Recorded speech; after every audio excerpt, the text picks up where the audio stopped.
ಇಂದು ಹಿರಿಯೂರು ನಗರಕ್ಕೆ ಮುಖ್ಯಮಂತ್ರಿಗಳ ಆಗಮನದ ಹಿನ್ನೆಲೆ ನಿನ್ನೆ ನಗರದಲ್ಲಿ ಗುಂಡಿ ಮುಚ್ಚುವ ಕಾರ್ಯದಲ್ಲಿ ನಗರಸಭೆ ಆಡಳಿತ ತೊಡಗಿತ್ತು. ಹಿರಿಯೂರು ತಾಲೂಕಿನಲ್ಲಿ ವಾಣಿವಿಲಾಸ ಸಾಗರವು ಕೋಡಿ ಬಿದ್ದಿದ್ದು, ವಾಣಿವಿಲಾಸ ಸಾಗರಕ್ಕೆ ಬಾಗಿನ ಅರ್ಪಿಸುವ ಸಲುವಾಗಿ ಮುಖ್ಯಮಂತ್ರಿ ಬಸವರಾಜ ಬೊಮ್ಮಾಯಿ ಅವರು ಇಂದು ಆಗಮಿಸಿದ್ದಾರೆ. ಹಾಗಾಗಿ ನಗರಸಭೆಯಿಂದ ರಾತ್ರೋರಾತ್ರಿ ನಿನ್ನೆ ಗುಂಡಿಗಳಿಗೆ ಮುಕ್ತಿ ದೊರಕಿದೆ. ಮುಖ್ಯಮಂತ್ರಿ ಬರುವುದಾದರೆ ಗುಂಡಿಗಳು ಮುಚ್ಚಿವೆ.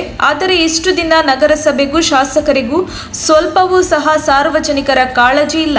ಅದಲ್ಲದೆ ಇದೀಗ ತಾಯಿ ಮಗುವಿನ ಮೇಲೆ ಪೊಲೀಸ್ ಜೀಪ್ ಕೂಡ ಪಲ್ಟಿಯಾಗಿದೆ. ರಸ್ತೆ ಅಗಲೀಕರಣ ಮಾಡುವಂತೆ ಸುಮಾರು ವರ್ಷದಿಂದ ಒತ್ತಾಯಿಸುತ್ತಿದ್ದರೂ ಕಿವಿಗೆ ಹಾಕಿಕೊಳ್ಳುತ್ತಿಲ್ಲ ಎಂದು ಬಿಜೆಪಿ ಪಕ್ಷದ ಆಡಳಿತದ ವಿರುದ್ಧ ಕಾಂಗ್ರೆಸ್ ಧಿಕ್ಕಾರ ಕೂಗಿದರು. ಮತ್ತು ಭ್ರಷ್ಟ ಬಿಜೆಪಿ ಆಡಳಿತ ಸಮಗ್ರ ಅಭಿವೃದ್ಧಿ ಮಾಡುವಲ್ಲಿ ಮುಖ್ಯಮಂತ್ರಿ ಬಸವರಾಜ ಬೊಮ್ಮಾಯಿ ನೇತೃತ್ವದ ಸರ್ಕಾರ ಸಂಪೂರ್ಣ ವಿಫಲವಾಗಿದೆ ಎಂದು ಕಾಂಗ್ರೆಸ್ ಪಕ್ಷದ ಕಾರ್ಯಕರ್ತರು, ಪ್ರತಿಭಟನಾಕಾರರು ಆಕ್ರೋಶ ಹೊರಹಾಕಿದರು.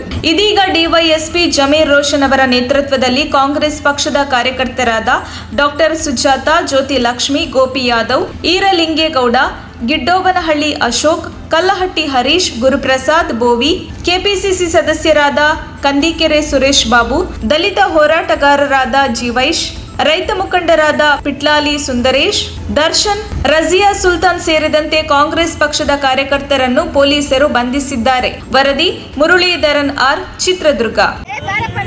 ಕರ್ನಾಟಕ ಜನಸಂಘ ಸಮಿತಿಯ ವತಿಯಿಂದ, ಸಂಘಟನೆ ವತಿಯಿಂದ ಮತ್ತು ಕಾಂಗ್ರೆಸ್ ಪಕ್ಷದ ವತಿಯಿಂದ ಮಾತಾಡ್ತಾ ಇರೋದು, ಈ ಏನು ಹಿರಿಯೂರು ತಾಲೂಕಿನಲ್ಲಿರ್ತಕ್ಕಂಥ ಏನು ರಸ್ತೆ ಇದೆಯಲ್ಲ, ಆ ರಸ್ತೆ ಹದಗೆಟ್ಟು ಸುಮಾರು 5 ವರ್ಷಗಳಿಂದ ಕೂಡ ಬಹಳ ವಾಹನಗಳು ಕೂಡ ಅಲ್ಲಿ ತೊಂದರೆಗೀಡಾಗಿದ್ದಾವೆ. ಇವತ್ತೇನು ಸಿಎಂ ಬೆಂಗಳೂರು ಪೊಲೀಸ್ ಇಲಾಖೆ ಅವರು ಕೂಡ ಫಾಸ್ಟ್ ಆಗಿ ಬರ್ತಕ್ಕಂಥ ಸಂದರ್ಭದಲ್ಲಿ 3 ಪೈಕಿಯಾಗಿ ಅಮಾಯಕ ಒಬ್ಬ ಹೆಣ್ಮಗಳು ಮತ್ತೆ ಮಗನ ಮೇಲೆ ಏನು ವಾಹನ ಅಪಘಾತ ಆಗಿದೆ. ಇವತ್ತು ಸ್ಥಳೀಯ ಶಾಸಕರಾಗಿರ್ಬೋದು, ಈ ರಾಜ್ಯದ ಮುಖ್ಯಮಂತ್ರಿಗಳಾಗಿರ್ಬೋದು, ಒಂದು ಮಾನವೀಯತೆ ಕೂಡ ಮೆರೆದಲ್ಲ. ಅಟ್ಲೀಸ್ಟ್ ಏನು ಬೇಕಾಗಿಲ್ಲ, ಅವರು ಬೆಳೆದ ಇಲ್ಲಿ ಬಂದು ಆ ಸಾಂತ್ವನಕ್ಕೆ ಆ ಪೊಲೀಸ್ ಇಲಾಖೆ ಮತ್ತೆ ಬಗ್ಗೆ ಅಮಾಯಕ ಸಾರ್ವಜನಿಕರಿಗೆ ಒಂದು ಸಾಂತ್ವನ ಹೇಳ್ಬೇಕಾಯಿತು. ಆದ್ರಿಂದ ನಾವು ಕರ್ನಾಟಕ ಜನಸಂಘ ಸಮಿತಿ ಮತ್ತೆ ಕಾಂಗ್ರೆಸ್ ವತಿಯಿಂದ ನಾವಿವತ್ತು ಖಂಡಿಸ್ತೇವೆ ಅಂತ ಹೇಳ್ತಾ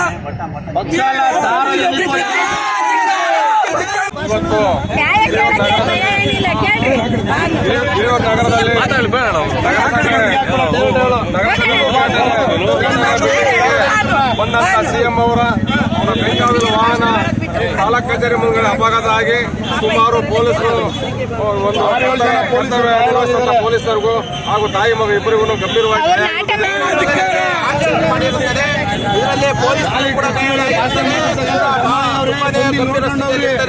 ಹಾಗೂ ಪಬ್ಲಿಕ್ ಅವರು ಒಬ್ಬ ಅನಾಥ ವೃದ್ಧೆ ಹಾಗೂ ಒಂದು ಮಗು ಗಂಭೀರ ಗಾಯಗೊಂಡಿರುತ್ತದೆ. ಆದರೆ ಇವತ್ತು ಒಬ್ಬ ಸಿಎಂ ಆಗಲಿ, ಒಬ್ಬ ಸ್ಥಳೀಯ ಶಾಸಕರಾಗಲಿ ಇವತ್ತು ಅವರ ನೆರವಿಗೆ ಬಂದಿಲ್ಲ. ಇವತ್ತು ಪೊಲೀಸರು ಹಾಗೂ ಕಾಂಗ್ರೆಸ್ ಕಾರ್ಯಕರ್ತರ ನೆರವಿನಿಂದ ಇವತ್ತು ಅವ್ರನ್ನ ಚಿತ್ರದುರ್ಗ ಜಿಲ್ಲಾ ಹಾಸ್ಪಿಟಲ್ಗೆ ಸಾಗಿಸಲಾಗಿದೆ. ಯಾವೊಬ್ಬ ಬಿಜೆಪಿ ಶಾಸಕರು ಕೂಡ ಇಲ್ಲಿ ಬಂದು ಅವರು ಅವ್ರನ್ನ ಆರೋಗ್ಯ ವಿಚಾರಿಸಿಲ್ಲ.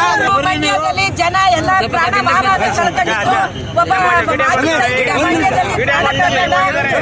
ಹಿರಿಯೂರಿನ ಮುಖ್ಯ ರಸ್ತೆಯಲ್ಲಿ ರೋಡ್ ಹದಗೆಟ್ಟಿರೋದ್ರಿಂದ ಮುಖ್ಯಮಂತ್ರಿಯವರ ಬೆಂಗಳೂರು ವಾಹನ ಪಲ್ಟಿ ಆಗ್ಬಿಟ್ಟು ಎಲ್ಲ ಪೊಲೀಸ್ನವರು ಕೂಡ ಇವತ್ತು ಗಾಯಾಳುಗಳಾಗಿ ಸಾರ್ವಜನಿಕ ಆಸ್ಪತ್ರೆ ಹಿರಿಯೂರಿನಲ್ಲಿ ಮಲಗಿದ್ದಾರೆ. ಜೊತೆಗೆ ಒಬ್ಬ ತಾಯಿ ಮಗು ಕೂಡ ಅವರು ಅನಾಥರು, ಅವ್ರಿಗೂ ಕೂಡ ಬಹಳ ಗಂಭೀರವಾದಂತಹ ಗಾಯವಾಗಿದೆ. ಅದನ್ನು ನೋಡೋದು ಬಿಟ್ಟು ಸಿಎಂನವರು ಈ ರಾಜ್ಯದ ಮುಖ್ಯಮಂತ್ರಿಯವರು ಹಿರಿಯೂರಿಗೆ ಬಂದು ಭಾಷಣ ಮತ್ತು ಸಮಾರಂಭನೆ ಮಾಡ್ತಾ ಇದ್ದಾರೆ ಹೊರತು ಅವರಿಗೆ ಸಾರ್ವಜನಿಕರ ಹಿತದೃಷ್ಟಿ ಮುಖ್ಯ ಅಲ್ಲ. ಏನಿದೆ ಇಂದು ಹಿರಿಯೂರು ಸಾರ್ವಜನಿಕರಿಗೆ ಆಸ್ಪತ್ರೆ ಕೂಡ ಅವರಿಗೆ ಒಂದು ಬಿಜೆಪಿ ಪಕ್ಷ ಜನಸಂಖ್ಯೆ ಯಾತ್ರೆ ಅವ್ರದೇ ಮುಖ್ಯ ಎಂಬ ದೃಷ್ಟಿಯನ್ನು ಇಟ್ಕೊಂಡು ಅವರು ಬೆಂಗಳೂರು ಕಡೆ ಮತ್ತು ಹಿರಿಯೂರಿನ ಜನತೆ ಏನು ಸಂಕಟದಲ್ಲಿ ಆಸ್ಪತ್ರೆಯಲ್ಲಿ ಇದ್ದಾರೋ ಅದು ನೋಡೋಕ್ಕೆ ಮುಖ್ಯಮಂತ್ರಿಗಳಾಗಲಿ ಅಥವಾ ಸ್ಥಳೀಯ ಶಾಸಕರಾದಂಥ ಪೂರ್ಣಿಮಕ್ಕನವರಾಗಲಿ ಬರ್ದೇ ಇರೋದು ಇದು ಖಂಡನೀಯ ಅಂತೇಳಿ ಇವತ್ತು ಒಂದು ಸ್ಥಿತಿಗೆ ಬಂದು ಸೂಕ್ತವಾದ ನ್ಯಾಯವನ್ನು ಹಿರಿಯೂರು ತಾಲೂಕಿನ ಜನ ಏನು ಹಾಸ್ಪಿಟಲ್ ಇದ್ದಾರೋ ಅವರು ಬಡವರಿದ್ದಾರೆ.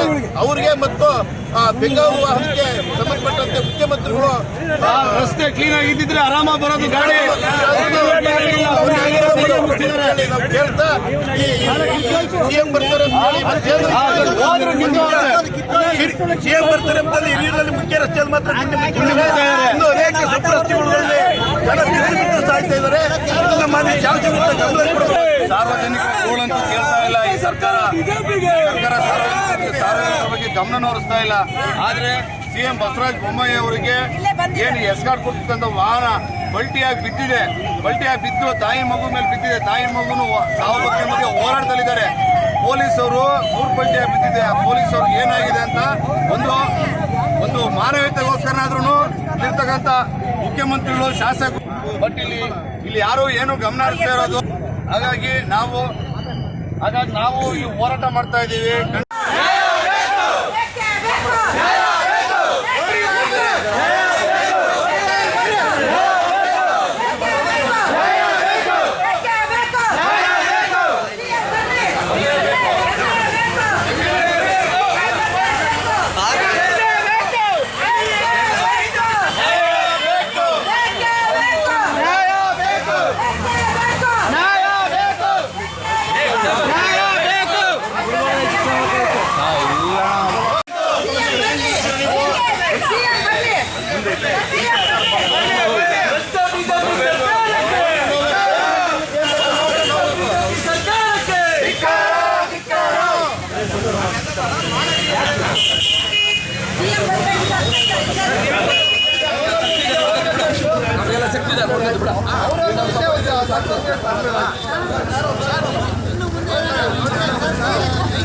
ಸರಿಯಪ್ಪ ಆಂಬುಲೆನ್ಸ್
ನಿಮ್ಮ ಮೆಚ್ಚಿನ ನಮ್ಮ ತುಮಕೂರು ಮಾಧ್ಯಮ 1 ವರ್ಷ ಪೂರೈಸಿದ ಈ ಸಂದರ್ಭದಲ್ಲಿ ನಮ್ಮ ತುಮಕೂರು ಮಾಧ್ಯಮ ನಿಮಗೆ ಧನ್ಯವಾದಗಳನ್ನ ತಿಳಿಸುತ್ತದೆ ಮತ್ತು ನಿಮ್ಮ ಪ್ರೀತಿಗೆ ಸದಾ ಚಿರಋಣಿಯಾಗಿರುತ್ತದೆ. ನೀವು ನಮ್ಮ ಮೇಲೆ ಇಟ್ಟ ನಂಬಿಕೆಯನ್ನು ಉಳಿಸುವ ಪ್ರಾಮಾಣಿಕ ಪ್ರಯತ್ನವನ್ನ ನಮ್ಮ ತಂಡ ಖಂಡಿತವಾಗಿಯೂ ಮಾಡುತ್ತದೆ. ಗೆಲುವಿನ ಹಾದಿಯಲ್ಲಿ ಸದಾ ನಮ್ಮ ಜೊತೆಯಾಗಿರಿ. ನಮ್ಮ ಚಾನೆಲ್ ಅನ್ನು ಸಬ್ಸ್ಕ್ರೈಬ್ ಮಾಡಿ. ಸುದ್ದಿ ಅನ್ನೋದು ಬರೀ ಕಥೆಯಾಗದೆ ನಮ್ದ ಜೀವ ಗಾಳಿಗೆ ಬೆಳಕಾಗಿದೆ, ಗೆಲುವಿನ ಹಾದಿಯಲ್ಲಿ ನಗು ಮೂಡಿದೆ.